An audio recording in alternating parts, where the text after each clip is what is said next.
The mother of Zebedee's sons came to Jesus with her sons, kneeling down and asking something from him. And he said to her, "What do you wish?" And she said, "Grant that these 2 sons of mine may sit, one on your right hand and the other on the left, in your kingdom." But Jesus answered and said, "You do not know what you ask.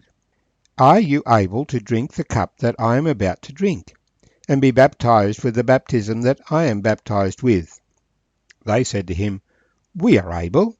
So he said to them, "You will indeed drink my cup and be baptized with the baptism that I am baptized with. But to sit on my right hand and on my left is not mine to give, but it is for those for whom it is prepared by my Father." And when the 10 heard it, they were greatly displeased with the 2 brothers. But Jesus called them to himself and said, "You know that the rulers of the Gentiles lord it over them, and those who are great exercise authority over them. But it shall not be so among you. Whoever desires to become great among you, let him be your servant. And whoever desires to be first among you, let him be your slave. Just as the Son of Man did not come to be served, but to serve, and to give his life a ransom for many." My name's Arthur. Thank you for joining me as we consider the ambition that Salome, the mother of James and John, had for her 2 sons. James and John were 2 leading disciples of the Lord Jesus. On several occasions, Jesus just took 3 disciples with him, and it was typically Peter, James, and John. They'd been partners since they were young, and James and John were brothers.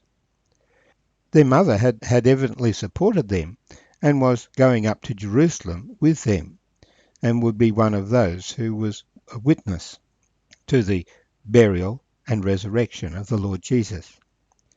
She knows that he is about to establish his kingdom, because the pressure is developing for something dramatic to happen, and Jesus is the Messiah, the Christ.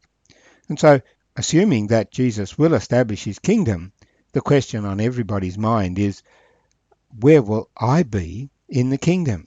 Here we are, just a band of followers of an itinerant teacher. But we're going up to Jerusalem, the capital of the country, and there he will take over the government. And when he takes over the government, then there will be all those positions of power. They must go to somebody. And so she comes saying, "Can I have the leading positions, one on your right and one on your left, for my 2 sons, when you establish your kingdom?" Now, Jesus had already told the disciples the role that they would have when he established the kingdom, just in the previous chapter. Peter had commented that they had left all to follow him. What will we have?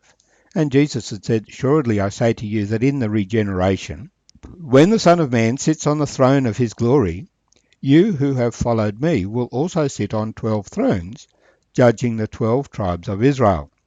So he will establish a council with the apostles on it, each of them having authority over the 12 tribes of Israel. But Salome is wanting a greater position for her sons. She wants them to have the preeminent position among the 12, and indeed in the whole kingdom, to sit on Jesus' right and on Jesus' left. And Jesus says, "You don't know what you're asking for." And it's not up to him who will sit where in the kingdom. His Father will determine that. So he turns to the brothers, because they're complicit in their mother's request. "You do not know what you ask. Are you able to drink the cup which I am about to drink, and be baptized with the baptism that I am baptized with?" And they said, "We're able." But they didn't really know what he was talking about. For the baptism he was to be baptized with was his death, his formal repudiation, condemnation, humiliation, and crucifixion. The fascinating thing for us is that James was the first of the apostles to be executed, about 14 years after the crucifixion of Christ. And John would be the last to die at a grand old age of somewhere around 90 years old. Each of them would pay a huge price to be a follower of the Lord Jesus.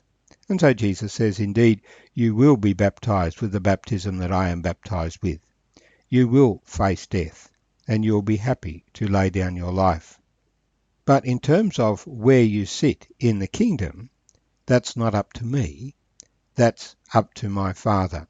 The Father has prepared someone for that position, and it's not for you to know at this stage who it is. It is prepared for somebody. You're right, there will be someone sitting on my right and someone sitting on my left. But it's not for me to give that position. It is the Father's responsibility. Well, of course, the other disciples were not impressed that James and John had tried to gazump them in positions of honour. So Jesus called them all together and saying, all of you are not thinking the right way about this matter. You need to go back to the drawing boards. You're taking a model of the world. You're thinking about the rulers of this world, particularly the Gentiles. The rulers of the Gentiles lord it over the people. Those who are great exercise authority over them. That's what you're thinking about. You want authority for yourselves. Yet it shall not be so among you. The whole model of Jesus' experience is not control by being in authority, but to control by service. Whoever desires to become great among you, let him be your servant.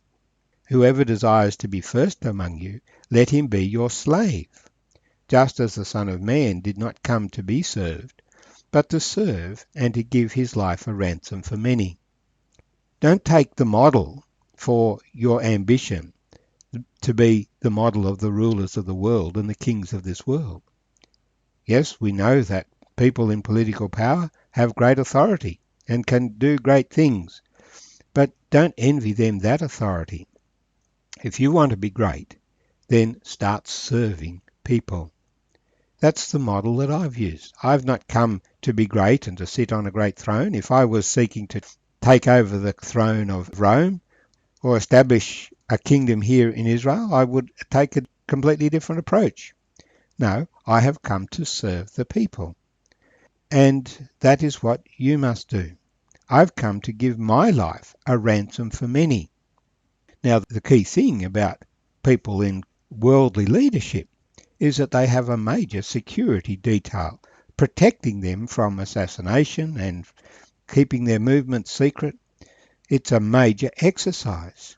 They're not about to give their lives up as a ransom for many, but that's what Jesus was doing. And that was the model for Christian workers. Don't think about the authority that you have, but rather look for opportunities of service. If you want to be great, then be the greatest servant.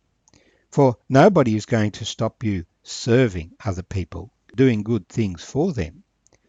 But if you try and establish yourself as ruler over them, then you'll get a lot of resistance. So yes, in the kingdom, Peter and James and John and all the apostles will have roles as judges, but first they must establish their credentials as servants. It shall not be so among you.